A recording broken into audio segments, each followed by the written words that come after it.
So now, as part of the program, we move to a student who inspires us. I'd like to bring her up in the stage. She knows who she is. And I'll be introducing you. You can come up this way. I'll tell you a little bit about her.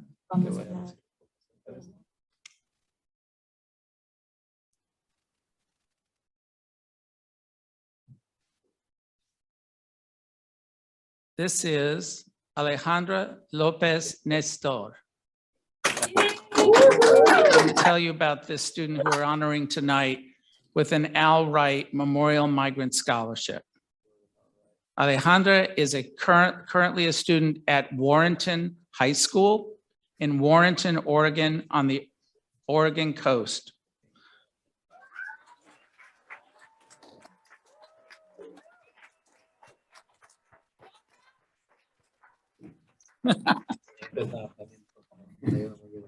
Alejandra is the daughter of Filadelfo Lopez, a migratory fisher, and Oralia Nestor. Her dad is an immigrant from Mexico and her mom an immigrant from Guatemala. By honoring Alejandra today, we also honor her parents and their very hard work each and every day. Yes.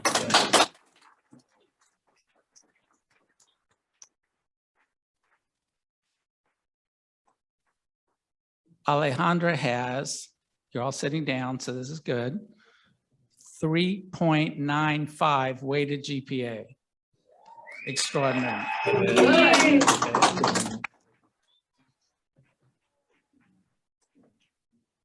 She's the founder and president of the Multicultural Club, which honors cultural diversity and works to bridge intercultural gaps. There's a lot more. You can applaud, that's good. Furthermore, she's the co-executive director of a group called the State of the Students, working to bridge the gap between students and elected officials.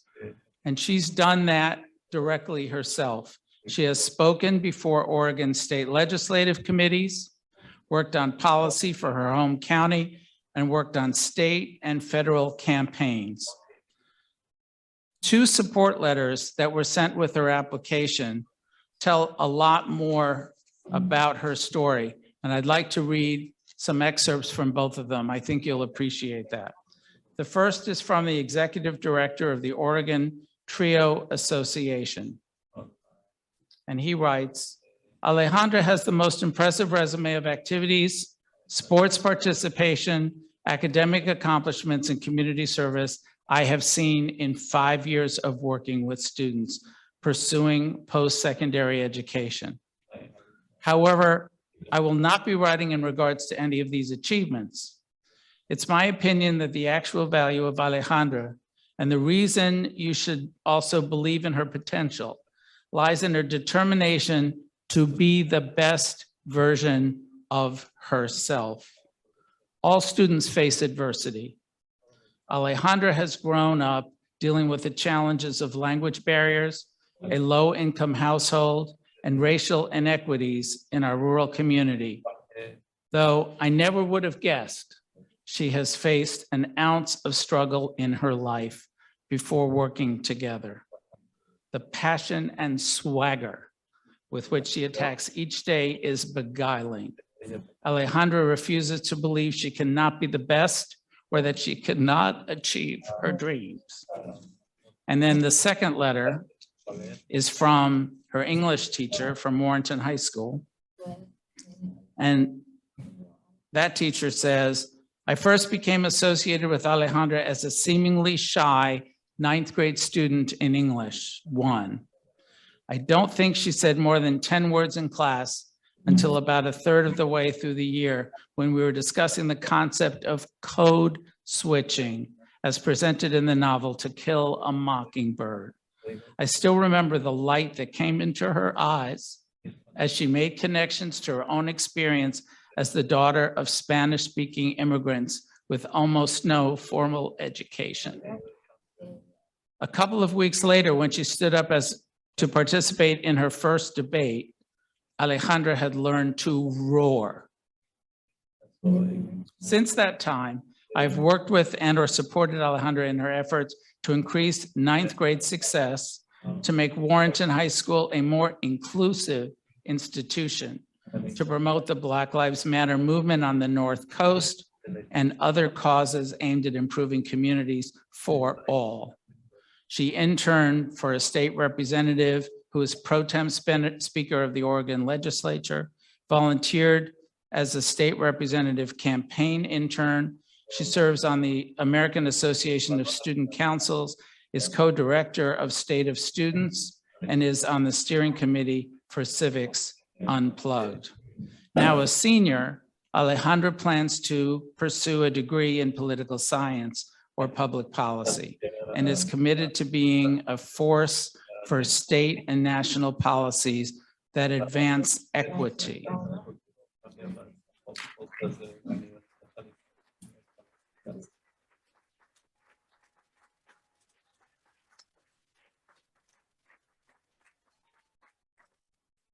So now we have a very special treat for you. For the first time in the history of the Al Wright Memorial Migrant Scholarship Program, we're able to show you a student, Alejandra's daily life, and introduce her parents in some depth. This is through a very appropriately titled short documentary called The Migrant Spirit.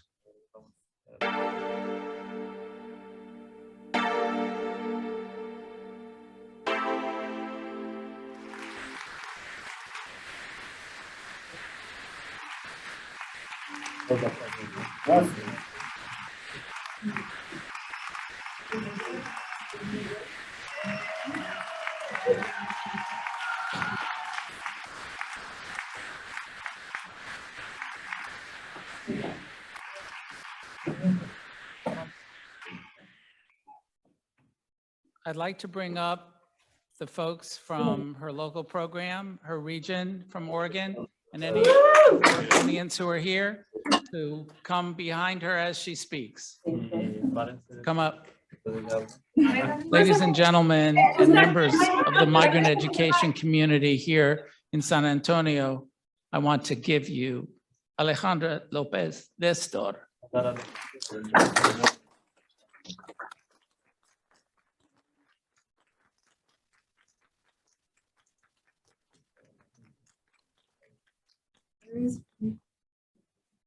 Thank you so much, everyone. I am truly speechless right now and I don't know what to say. I'm feeling really emotional, but I'm also very glad to be here.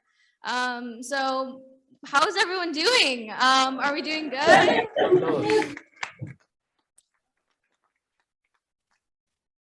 So first and foremost, I would like to thank DASME for this incredible opportunity to attend the National Migrant Education Conference and for the opportunity to talk to all of you today on this beautiful day. I can't really explain how grateful, honored, and proud I am to be here. My name is Alejandra Lopez Nestor. I'm a senior at Warrenton High School on the rural Oregon coast, and I'm one of your Albert Lee Wright Jr. Memorial Migrant Scholarship recipients.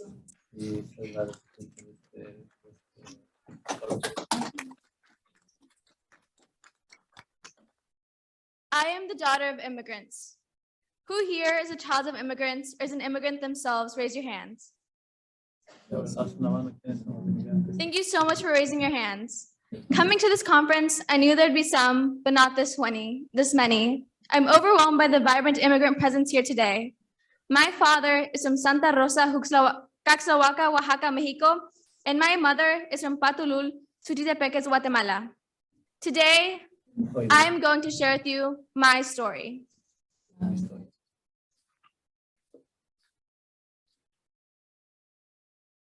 As a stench of fish filled the air, I knew my dad was home. I was the audience to his countless speeches my father gave. He would say, "Mira mis manos," look at my hands.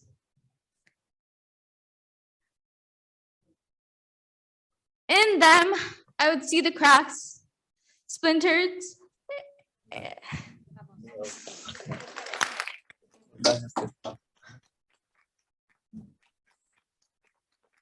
pain that his body radiated with every breath. He instilled in me the value of an education, one that my parents didn't have the opportunity to pursue. Seeing my parents' tireless work ethic and strenuous labor jobs inspired me to rigorously apply myself to academic studies. I have a clear recollection of how much my parents sacrificed to be with me in a new country. Like them, I yearned for a better future. But where do I start? I had no idea at the time. I didn't have the guidance to help me. The language, culture, and economic barriers that exist in rural Oregon towered above me as a young child living in a low-income household. The language barrier was one that felt like I could only cross it because of my access to education.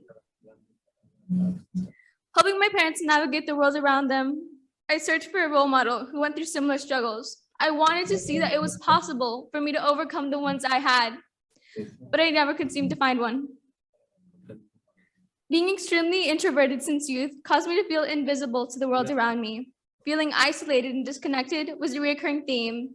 That was until I watched Bruce Lee. Instantly, I was engulfed by the powerful yet graceful movements, fusions of high kicks, confident punches, and dynamic takedowns. I began to mirror his moves. January 2nd, 2012 was my first official day of practice. I was adamant to continue learning and enthusiastic about the 5 tenets of Taekwondo: courtesy, integrity, perseverance, self-control, and indomitable spirit. Those tenets became my virtues as I became part of a community which felt elusive to me, living in a town that clashed with my identity. But I do have to admit, I was pretty bad at Taekwondo at first. I couldn't break a board. I couldn't kia, which is when you have to yell from your diaphragm as you're sparring. But after years of determination, practice, learning from every opponent, I learned to have confidence in myself, my identity, and my voice. Taekwondo encouraged me to pursue new experiences and to do it with an indomitable spirit. In school, I often endure bias against my culture and identity. From my experiences, I have learned that bias is rooted in ignorance, which can be combated through education. From Taekwondo, I applied courage to break cultural barriers in my school. This is what inspired me to create a club that honors student diversity and further represents the student body at Warrenton High School. Ultimately deciding to create a multicultural club, this ambition proved difficult because school administrators were hesitant due to the fear of students being excluded, but I continued my conversations with them about the importance of being educated about the various cultures that form our community and how equity can bridge the intercultural gaps that exist. Equity to me is recognizing and acknowledging that people come from different backgrounds and circumstances and asking ourselves, what can we do to get people to become the best versions of themselves, to succeed and to prosper? Since the multicultural club founding, students in the club have been able to organize community events that highlight distinct cultures. And through cultivating a diverse, inclusive, and welcoming community of different cultures, bias has been greatly reduced at my school. In addition to the Multicultural Club, I am the co-executive director of State of the Students, a youth-led nonprofit organization working to bridge the gap between students and elected officials. And most recently, I have been selected as one of the 2 Oregon delegates for the United States Senate Youth Program, something that had once seemed unimaginable, being one of 2 students in the entire state representing Oregon.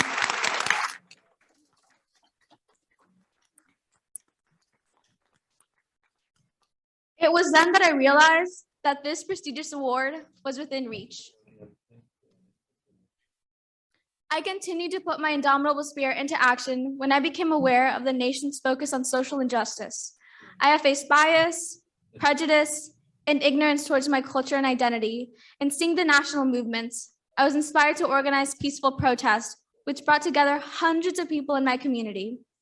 As I led the protest, I realized that I can make a difference through political advocacy. I was thrilled to meet a woman who was running for the state legislature and her campaign manager.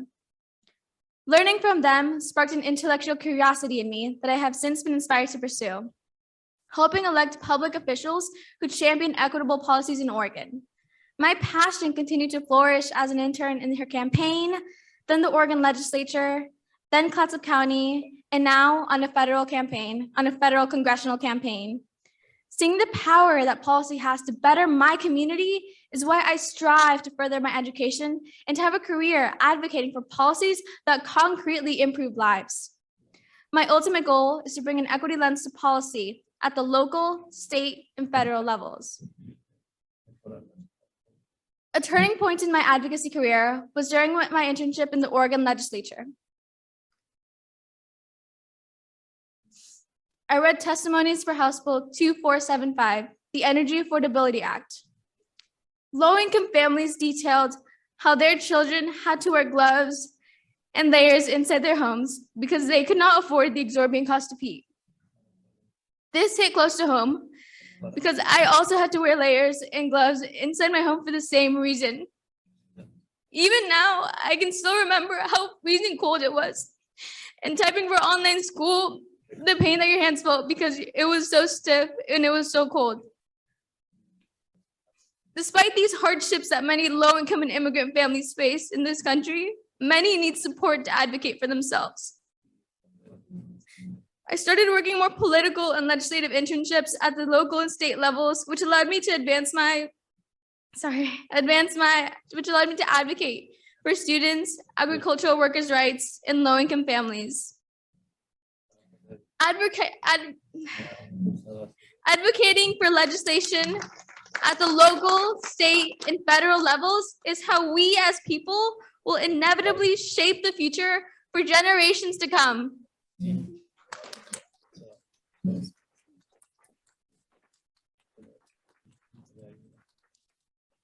Taking the tenacity I learned from my parents and my passion for political change, I am doing my part to help create an equitable environment for communities and individuals to prosper, where people can blossom into the best versions of themselves. Learning the 5 tenets of Taekwondo and exemplifying those in my daily life has helped me overcome my introversion. I find my place of belonging within fellowships, civic and social justice organizations, and sports like wrestling and Taekwondo that help me further my advocacy journey and discover my voice and who I am. I connected with young leaders across the globe who enriched my worldview, broadened my understanding of equity issues, and helped me see how youth can create a brighter future. In those settings, I interviewed elected officials, promoted legislation that uplifts underrepresented communities. Not only did these experiences allow me to effectively make use of my bilingualism, but they also allowed me to immerse myself in situations that aided my comprehension of what it means to represent a community. I will continue my journey in political advocacy by pursuing higher education in areas that allow me to change and shape policy with an equity lens. Higher education will provide me with the opportunities to flourish personally and academically, to serve the communities that I represent, and advocate for equitable policy. I have become the role model my younger self once longed for, and have begun to create intergenerational change and inspired others to do the same, which was something I didn't realize until earlier this year when 2 young Latina girls reached out to me. They said I had inspired them and asked me for advice on how they could follow in my footsteps, accomplishing the change that they want to see. That moment has become a driving force in the work that I do, because I don't do this work just for me. I'm doing it for my family, for my community, and for future generations.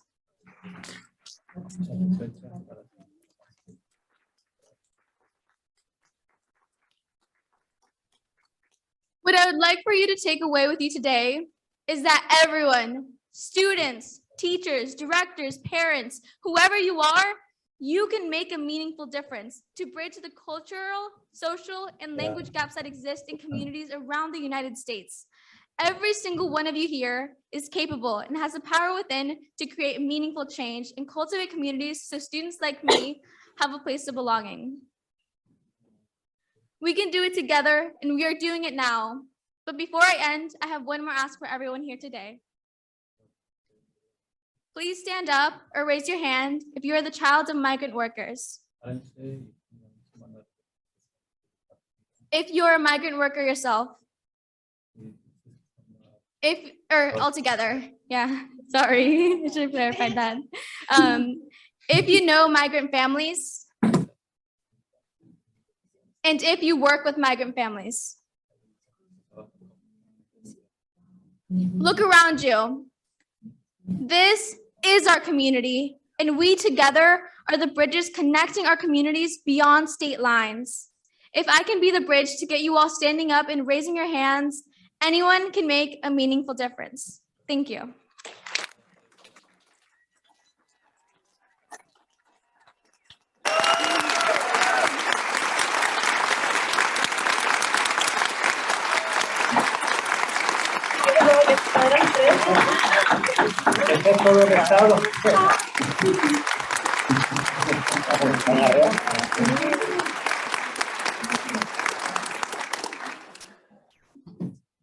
Wow.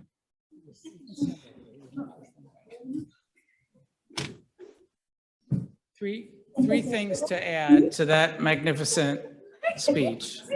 The first is through the grace of, you can stay if you want, because of this first point, through the grace and ingenuity of Alejandra's local program. Her parents are watching this from Oregon right now.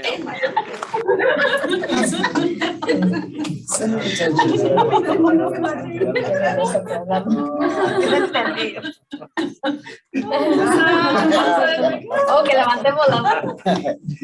I don't know. Thank you for all your hard work. To her parents and to creating this magnificent human being who's going to make a big mark on our world.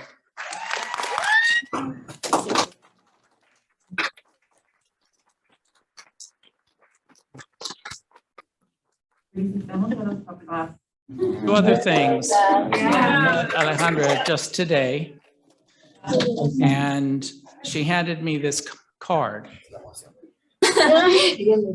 She had designed this herself, and it has her name and photo on the front and a remarkable story on the back, some of which you heard today. And I've rarely met a student who is that together to be able to do that. The final thing which leads to the scholarship itself is that Alejandra had a strategy about applying to college. And she applied far and wide, I think to 13 schools, somewhere around there.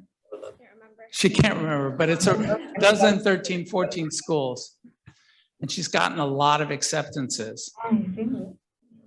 Two of which, yes, that deserves applause.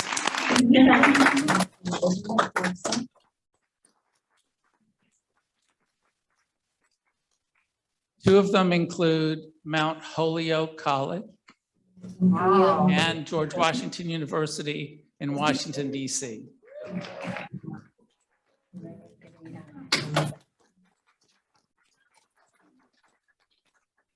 She hasn't chosen where to go yet, but she's going to keep us apprised of where she's headed, and we're going to be following her very closely. And in order, Alejandra, to facilitate your going to college, on behalf of NASME, we'd like to present you with a check for $5,000.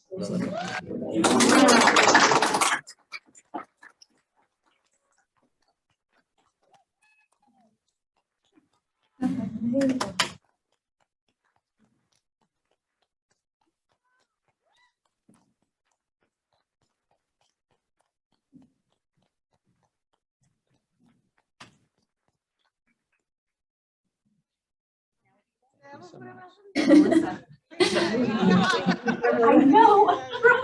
He's dealing. I was like, oh, he's the coordinator for her.